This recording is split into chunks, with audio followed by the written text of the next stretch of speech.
So I think that's time, so I'm going to start. Hello everyone, my name is Gaspard Baudrin and I am a PhD student at the National Natural History Museum in Paris, France. And today I'm going to present you some parts of my PhD work about the speciation between two Muscicapa flycatcher species, and especially on the role of genomic structure and life history traits in the genome-wide landscape of introgression. So the study of speciation is a central question in evolutionary biology. And in birds, the principal mode of speciation is allopatric speciation, in which an ancestral population gets split into two daughter populations that are isolated by a geographical barrier and cannot exchange genes anymore. So they will develop differences, so differentiate through time under the action of evolutionary forces. Eventually, they can share a secondary contact zone, which is a very interesting situation in order to test hypotheses regarding the reproductive isolation that could arise during allopatry. Schematically, there are two scenarios there. Either the reproductive isolation is incomplete and gene flow will homogenize the two populations' genomes, or the differences will be maintained or reinforced through prezygotic or postzygotic isolation. It can happen that both scenarios happen at the same time in the genomes of the population, with some regions that can flow freely, while other underlying traits important for reproductive isolation stay differentiated. So by scanning the differentiation along the genome, we can identify potential regions that underlie traits for reproductive isolation. But we have to keep in mind, while doing that other factors, such as nucleotide diversity and recombination rate, can have an impact on the differentiation index. I'm going to talk about the species model I study, which is composed of two species, the spotted and the Mediterranean flycatcher. They are trans-Saharan migratory passerines, which reproduce in the Western Palearctic and overwinter in sub-Saharan Africa. So there is one species, Muscicapa striata, the spotted flycatcher, that reproduce in continental Northern Africa and continental Europe, while the other species, the Mediterranean flycatcher, is endemic to the Western Mediterranean islands. A previous study has shown that the two species diverged around 1 million years ago, and both of them are composed of two divergent lineages. So the Mediterranean flycatcher is composed of two subspecies, one subspecies that reproduces in the Balearic Island, and the other subspecies is endemic to Corsica and Sardinia. In the spotted flycatcher, there are also two divergent lineages, one that can be found in Northern Africa and in the Iberian Peninsula, and the other one in the remaining parts of continental Europe. These lineages share secondary contacts, so here between the two species along the Italian coast and in Malta, but also between the two lineages of Muscicapa striata in northern Spain. So there is symmetry during the breeding season, both in the contact zones, but also during migration, stopover of the continental birds on the Western Mediterranean islands. And we have reason to think that reproductive isolation mechanism help maintaining or reinforcing the differentiation between the lineages. And one of the evidence is their very unusual distribution pattern, which is a nested peripatric distribution, which is very uncommon for birds with such high dispersal abilities. Among the traits that can cause this reproductive isolation, there are some differences between the two species that has been documented in terms of vocalization frequencies, but also plumage pigmentation. And one chapter of my thesis was concentrated to the description of their migration phenotype.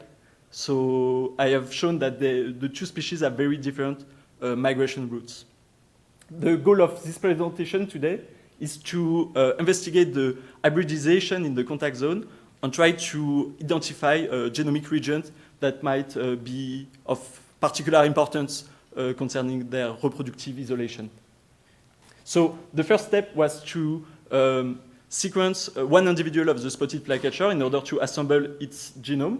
So that's what we did, and you can see on the left that our genome assembly pseudochromosome show a very high sentinity with Ficedula albicollis chromosomes, which is a model for the study of speciation within Muscicapidae. And you can also see from the number of retrieved universal orthologs the good completeness of our genome assembly in line with other recently published genomes of birds. The second step was to resample and resequence individuals throughout the Western Palearctic, and our variant calling procedure led to the genotyping of around 5 million SNPs. Very quickly, we have assembled the complete mitochondrial genomes of the resequenced individuals, and there is no big surprise here. You can see the 4 lineages I've told you about. When we look at the distribution of the genomic variation, we can see here on the PCA that the first component separates the 2 species, with Muscicapa tyrannica on the left and Muscicapa striata on the right. The second component separates the 2 subspecies of Muscicapa tyrannica. And when we have a look at the third component, it helps to distinguish birds from the 2 Muscicapa striata lineages. I want to make 2 observations here. First, the Iberian lineage of Muscicapa striata in red do not group in one single cluster. It's more like a gradient, a geographical gradient of individuals sampled in northern Africa at the bottom, up to the individuals sampled in northern Spain in the middle. And you can also see that some individuals fall in between 2 clusters, and those are hybrids between the 2 species that we have sampled in Malta. Now I will zoom in into 2 contact zones, and I will start by the intraspecific contact zone between the 2 Muscicapa striata lineages. So to do so, I used a subset of the data composed of the differentially fixed SNPs between allopatric population of the 2 lineages.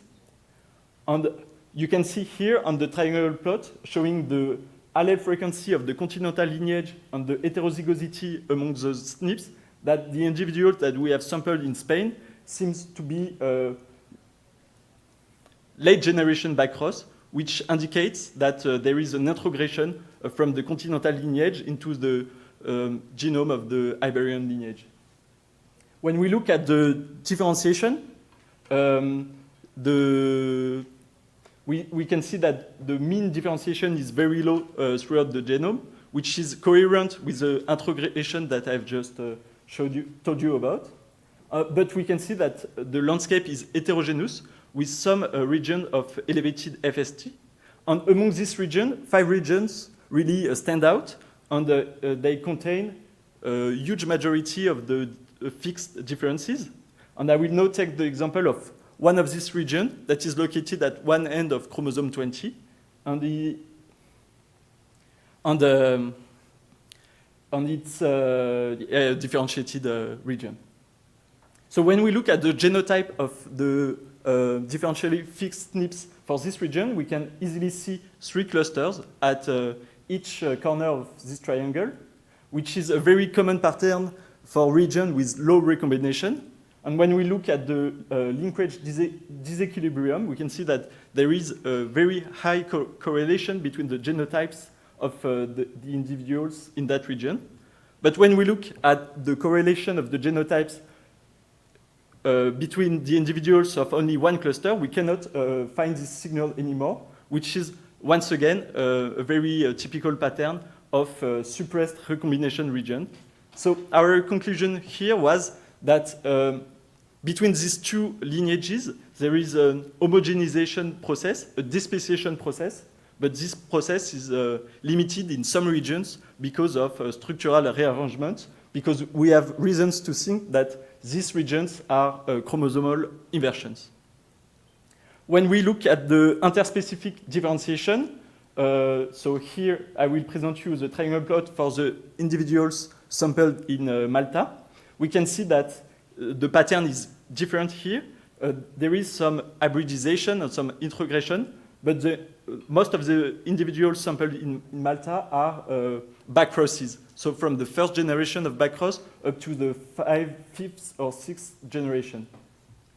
When we have a look at the differentiation between the 2 species, we can see that, of course, the average differentiation is higher. And we can see also a lot of regions with elevated FST. And among these regions, we have found some regions that stand out with some signature of that the differentiation could be due to low migration rate, low introgression rate in this region. And the evidence that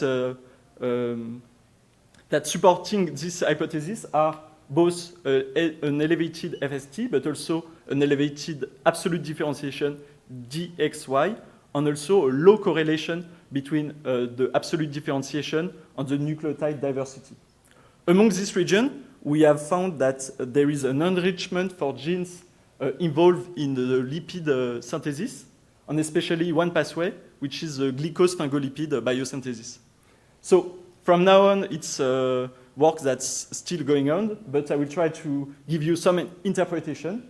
So lipid synthesis is of particular importance in birds during migration because it's linked to the fat reserves that the birds have to build. So it could be one way to explain that the low introgression could be due to a non-optimal migration strategy. But also there is one gene that drives this enrichment, which is called B4GALT4, which codes for an enzyme that is present on the cell membrane of sperm cells. So we could also imagine that there could be some kind of post-mating but pre-zygotic isolation.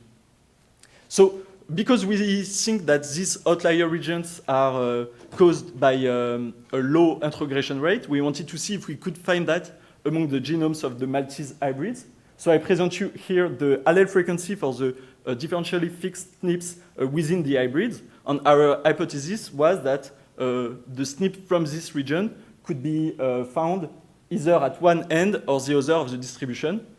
That's not exactly what we found. There is like a significant difference in the mean between the two groups, but it's not as striking as one could expect. And also, yes. But we continue with this approach, and we have simulated distribution of the allele frequencies under a simple genealogical scenario in order to see if some of the positions were presented higher than expected allele frequency. And we have found SNPs that were in this situation. And in the direct neighborhood of those SNPs, we have found an enrichment for the pathway melanogenesis, which could indicate that sexual selection is happening in the hybrid zone of Malta with a potential homogamy of individual based on the plumage pigmentation. So the takeaways of my talk: first, I wanted to convince you that the spotted and the Mediterranean flycatcher are a suitable model to study the role of ecological traits in their reproductive isolation. Then I wanted to... Okay, welcome. My name is Christophe Vorburger, and please let me first introduce my two co-authors. These are Elena Gimmi. She should really be giving this talk because this work was part of her PhD thesis, but she cannot be here today. And the second person is our colleague Jesper Wallisch. The little critters at the bottom right are black bean aphids. They are the main protagonists of this talk. Now, some of you in this room may be too young to remember this paper, but Saravaya once likened Sympatrix speciation to an ugly duckling that has finally grown up to show its full beauty. And I think phytophagous insects played an important role in this development. And maybe the best known examples are the Rhagoletis fruit flies with their rapid specialization on hawthorn and apples, the host-adapted populations of Thymema stick insects, or Saravaya's own study system, the P. aphid host races.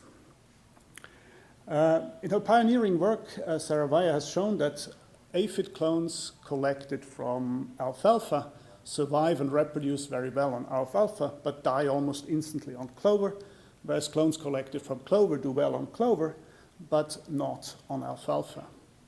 And together with David Hawthorne, she has argued that such strong specialization may evolve very rapidly if performance in one environment is genetically linked to mate choice within that environment and negatively related to the other environment. And that is exactly what they found in the P. aphid system. So fecundity on alfalfa shows a positive genetic correlation with acceptance of alfalfa as a host plant. The same is true for clover, but the cross-species correlations are negative, and in fact the QTLs for performance and choice are linked in this genome. Because the host plant represents both the feeding and the mating habitat in the P. aphid system, this leads immediately to reproductive isolation, which kind of is really the magic ingredient here.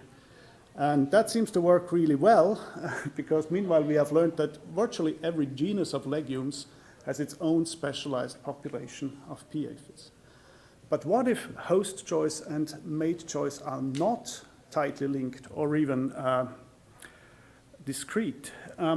Quite a lot of aphid species, including some of the worst pests, show host alternation, which means that they use different plants for the sexual and the asexual phase of their life cycle. This is illustrated for black bean aphids here, which are very choosy when it comes to their primary host plant. They pretty much only mate and lay eggs on European spindle trees. From these eggs, parthenogenetic females hatch in spring. Their daughters move to a wide variety of herbaceous secondary host plants, where they have many clonal generations before males and sexual females are formed, which migrate back to the spindle trees. Now, because black bean aphids are important agricultural pests, they have been under scrutiny by agricultural entomologists for a long time.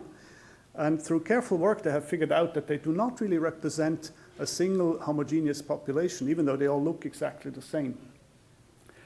In fact, only one group is problematic in that it uses important crops like sugar beet or broad bean as hosts. The other groups use these weedy kind of plants that nobody cares about. So there seems to be host races or specialized taxa already in the black bean aphids, but they're specialized on different secondary house plants. So how can this even evolve if all of these guys migrate back to the same primary host plants to mate, providing a yearly opportunity for gene flow? Now that's a problem, and actually the German entomologist Fritz Paul Müller wrote a paper that just that. It's called Das Problem Aphis fabe, the problem Aphis fabi. The paper is in German, but it has an English abstract which states the problem quite succinctly. The problem depends on the fact that the noxious Aphis fabi sensu stricto, which attacks among many other plant species also beet and faba bean, represents a member of several similar-looking aphids. I would add same looking. In that paper, he also presents a table where he distinguishes 6 groups to which he assigns the status of species, which use spindle trees as primary host plants. And actually, for one of these groups, he also indicates that it may use additional primary host plants. This co-occurrence of multiple taxa on the same plants really represented a problem for Elena, because she did not study black bean aphids because she was interested in speciation. She was interested in defensive symbiosis. These black bean aphids often carry a bacterial endosymbiont called Hematommella defensa, which protects them against parasitoid wasps.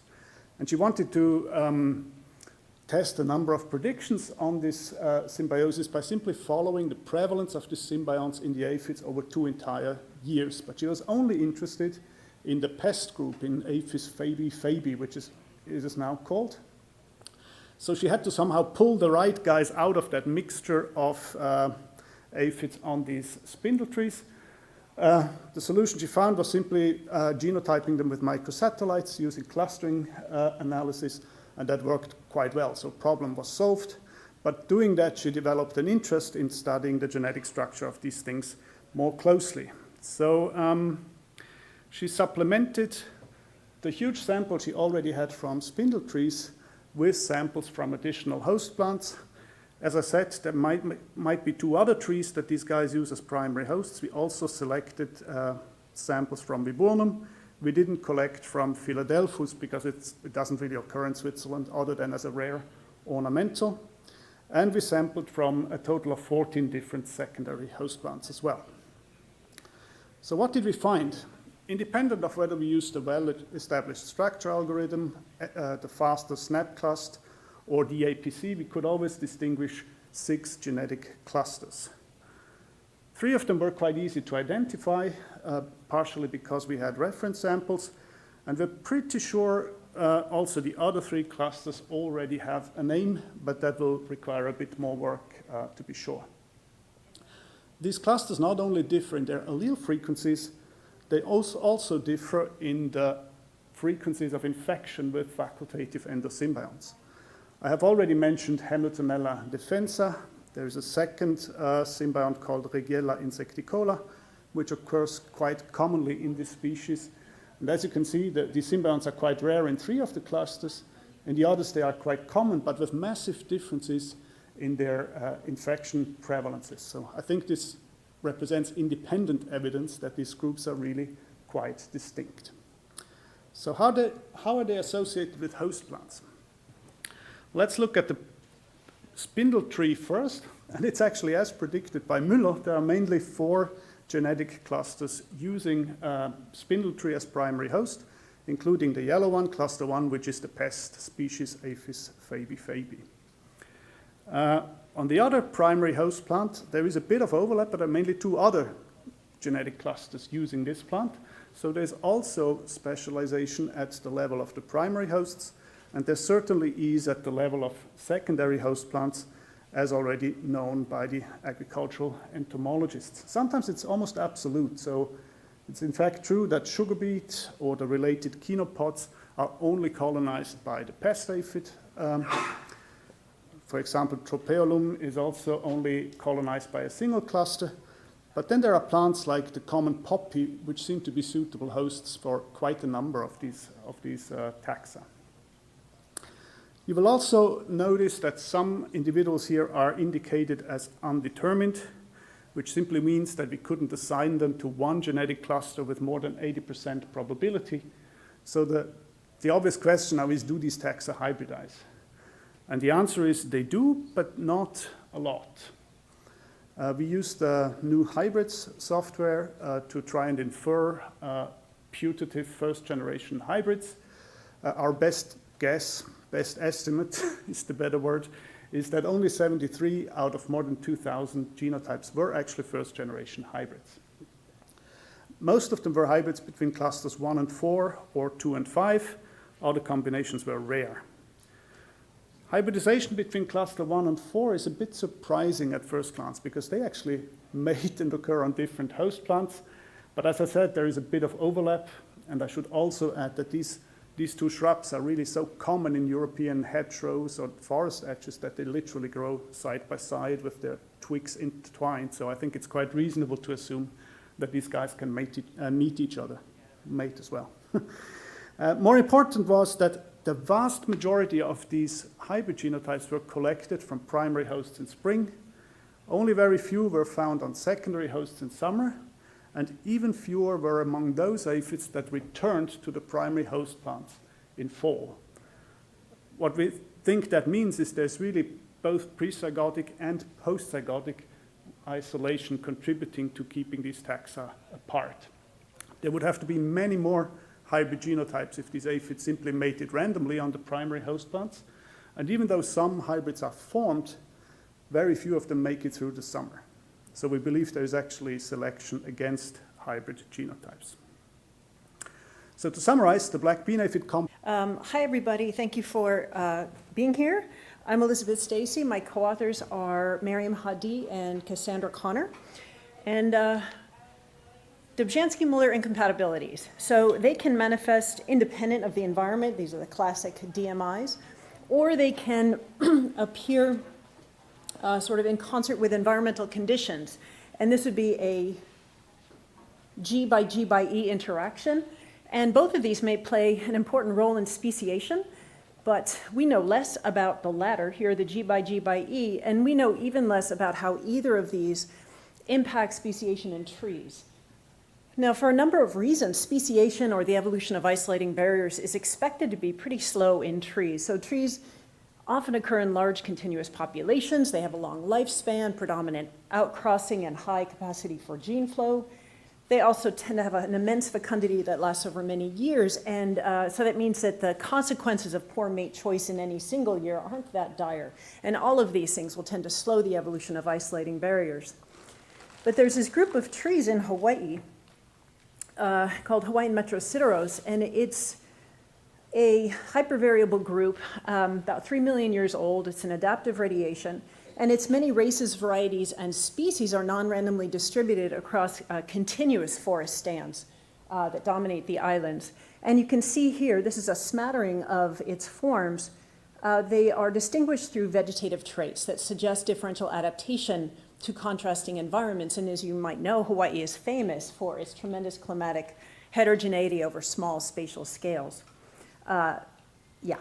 And by the way, that one up there is a tree. It's just lying, the stems are lying down underneath the moss up there, right there.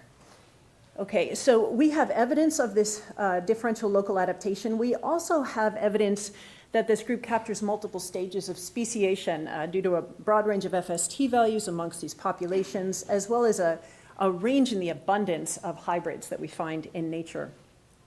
So the surprising thing about this group, though, is that this diversification has happened largely in sympatry within small spaces. And again, this is not expected for trees. Nonetheless, demographic modeling recently done for 2 islands reveals cases of taxa emerging through disruptive selection with primary gene flow. So this leads to the question, how did this diversification happen? Or more conservatively today, we can ask, how are these incipient taxa maintained in sympatry within islands?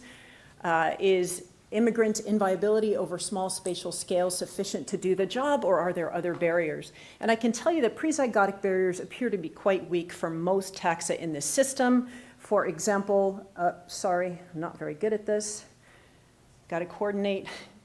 For example, this shows you flowering time. It typically overlaps amongst members of a community. That's the data for 2 species or taxa in a common garden. The large showy inflorescences attract everything with wings, and they really barely differ amongst the taxa.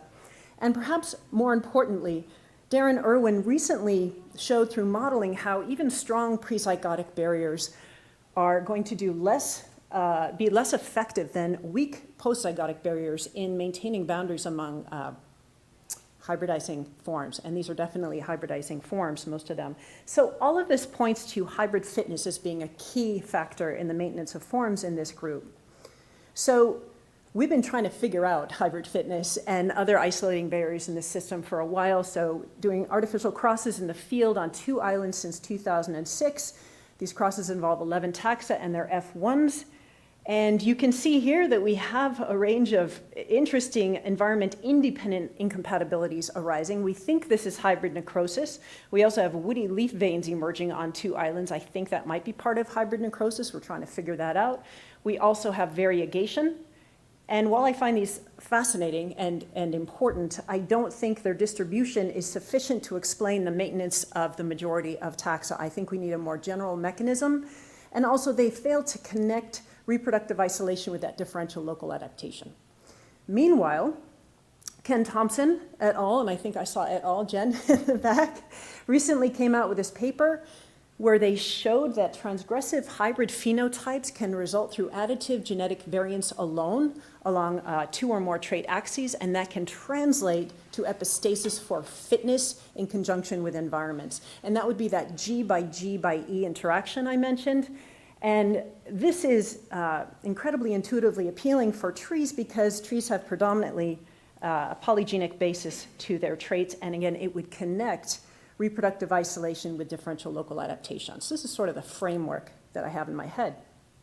So the study I want to talk about today, very simply, we wanted to compare the performance of 3 young Metrosideros taxa and their F1 and backcross hybrids under benign and drought conditions. The reason we chose drought was because water availability is a principal axis of local adaptation in Hawaii. So here on the island of Oahu, you can see that due to the orientation of the island to the predominant trade winds, this is the Ko'olau volcano right here. There's a really striking rainfall gradient from the top of the leeward ridges. These are all the leeward ridges. Here's a schematic of them. Very dramatic rainfall gradient from wet and windy up at the top down to still and dry down towards Honolulu. Metrosideros spans just a 500 to 700 meter elevation gradient, but again, spans six-fold range in rainfall. Okay, really, really striking. So I mentioned these are continuously distributed taxa. This shows you the distribution of 11 of these taxa along those leeward ridges on the Co'olal volcano. If we just look at these three taxa in red, low elevation variety Encana of Metrosideros polymorpha, I think I lost the pointer, down there. High elevation L, it's in ever wet conditions, usually in the clouds. And then Tremuloides, the T, it has a broad distribution, but it's always on the steep, windy slopes on those leeward ridges. So because they occur in different areas of water availability, we'd have different expectations for their drought tolerance, right? The low elevation and the steep, windy slope one, I would expect to have a pretty high tolerance. And the high elevation in ever wet conditions, I would expect to have a low tolerance. And all of these have a high survivorship and fertility in the greenhouse, suggesting that the greenhouse conditions are pretty benign for these trees. All right, so a little bit more about them. We do have evidence of differential local adaptation among them. So the taxon diagnostic phenotypes are heritable. As you can see, those are basically 1-year-old seedlings of the three taxa grown in the greenhouse. And on the right, it shows you that we have evidence of a home field advantage if we wait long enough after transplanting the seedlings of the different taxa in the Encana and race L and Tremuloides environments, top, middle, and bottom there. Okay, so how did we do this? You all know how to make crosses, I'm sure. So in 2011, we went to the field and crossed the three taxa to make parental and F1 seeds. And then that's our IL, LT, and IT F1s. And then later in the greenhouse, in the next generation, we crossed the F1s and the parentals to make parental F1 and back cross seeds. We have 4 to 8 families, typically 7 in both directions together, combined. For all of these genotypes, except Tremuloides in the greenhouse, we do have fewer on that.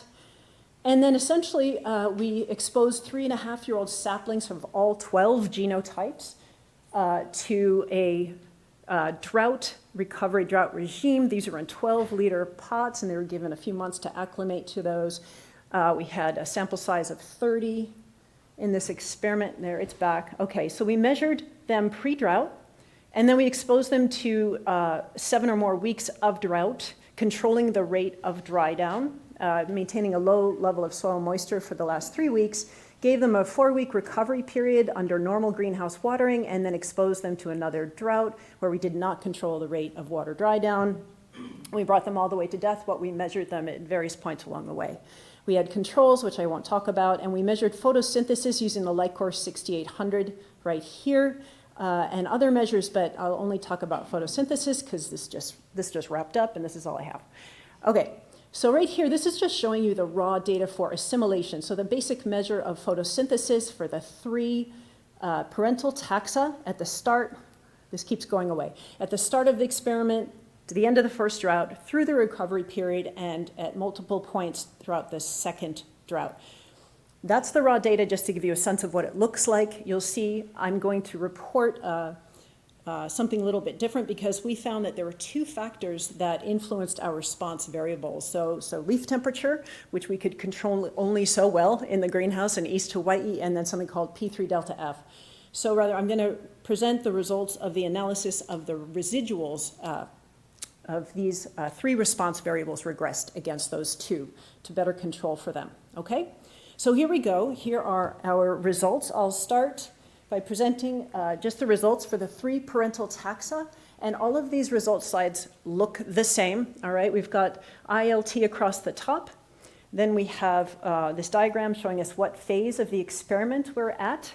And all of these we're going to show the same 3 measures of photosynthesis. So GSW is basically how much water is being lost through the leaf stomates. A is a basic measure of photosynthesis, it's carbon assimilation. And 5PS2 shows us the fraction that the leaves, fraction of light rather, which we're controlling through this instrument, that's being channeled into photosynthesis as opposed to that being lost through heat, fluorescence, or other.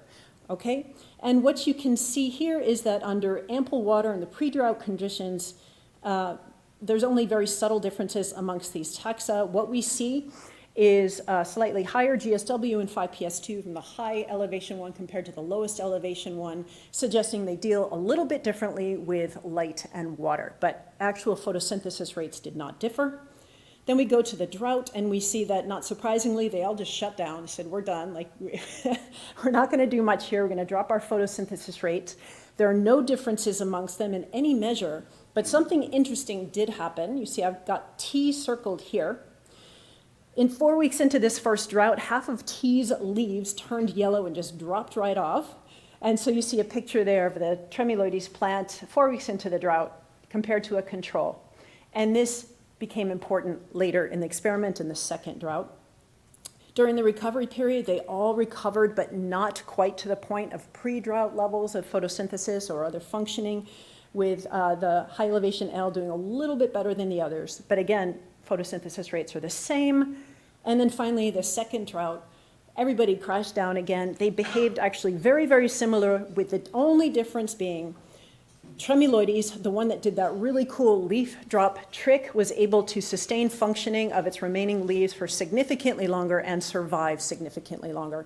So what we have here are 3 young tree taxa who occupy different environments with respect to water availability, but they were all able to tolerate drought particularly well, and clearly through a unique strategy in the case of Tremuloides, and possibly through different strategies in the case of Inquina and race L.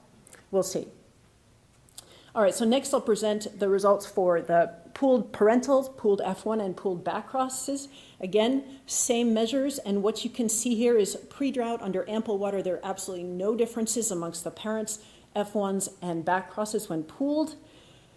During the drought, however, the back crosses dropped below the parents with respect to actual photosynthesis measures, with the F1s in the middle. And what I thought was fascinating was during the 4-week recovery period, instead of recovering the way the parental taxa did, the back crosses continued to drop. They showed their most significant difference with the parental taxa. Again, the F1s in the middle. And you might guess that they continued to do poorly during the second drought, with, in fact, they dropped below the parental taxa in all 4 measures, including water use efficiency, which I'm not showing here. And over on the left side, that's just another measure of plant stress. It's stem water potential, and it shows you that that value is more negative, indicating more stress for the back cross plant. And what I find fascinating about this, and in 20 years of working with this trees, I've never seen anything this consistent, but this drop in backcross performance under drought showed up in all 6 backcross genotypes.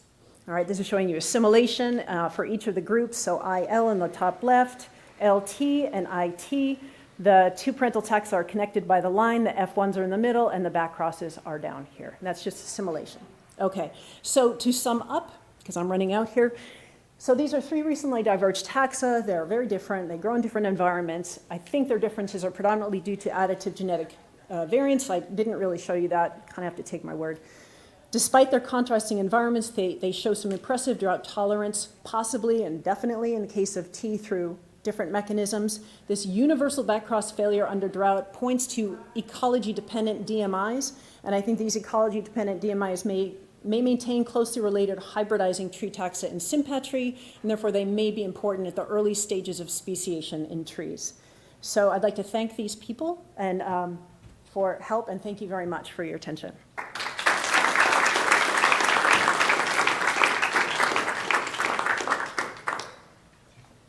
Yes? Do the 3 genotype or taxa have different patterns of leaf drop in the wild? No, that's a really good question. Quickly, I don't want to take someone's time.